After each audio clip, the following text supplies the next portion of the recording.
Ipinakikilala ang bagong handog ng Department of Education para sa ating mga mag-aaral sa mga pampublikong paaralan, ang Dynamic Learning Program o DLP.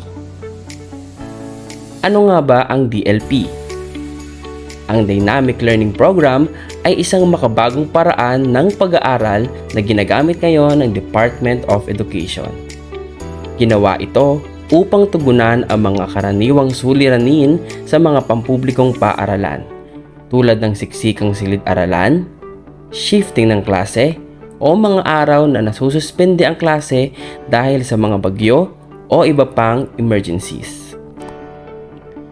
Upang malaman kung gaano kaepektibo ang programang ito, isinasagawa ang isang pag-aaral para masukat ang mga resulta at mapabuti pa ang sistema ng pagkatuto. Ang DLP ay naisasagawa na sa ilang mga piling paaralan sa Pilipinas. At ayon sa datos, maganda ang naging resulta nito. Bilang patunay, sa school year 2017 to 2018, tumaas pa sa 71% ang bilang ng mga top-performing students sa mga DLP schools. Ipinapakita nito na habang tumatagal ay patuloy ding umaangat ang kalidad ng pag-aaral ng mga estudyante sa ilalim ng DLP. Ibig sabihin, kapag tuloy-tuloy ang paggamit ng DLP, tuloy-tuloy din ang pag-unlad ng mga mag-aaral. Paano nga ba gumagana ang DLP? Ang DLP ay isang paraan ng pag-aaral na nakabatay sa mga aktibidad o learning activity sheets na tinatawag ding LAS. Ang mga LAS ang ginagamit ng mga bata para magbasa, magsulat, at magsagot ng mga gawain bago pa man ito ipaliwanag ng mga guro. Sa ganitong paraan, natututo silang mag-isip, mag-analisa, at unawain ang aralin ng mag-isa bago pa man humingi ng tulong sa mga guro. Ito ay nakakatulong lalo na pag may mga aberya sa klase, kulang sa silid-aralan o may biglaang pagbabago sa schedule.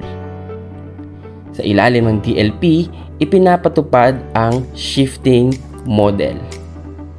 Ang shifting model ay pinagsamang home learning at school learning, na kung saan ang mga estudyante ay nag-aaral sa bahay ng 3 araw gamit ang mga learning activity sheets.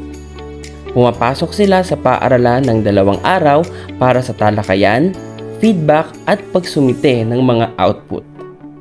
Sa ganitong paraan, tuloy-tuloy ang pagkatuto kahit hindi araw-araw pumapasok ang mga mag-aaral.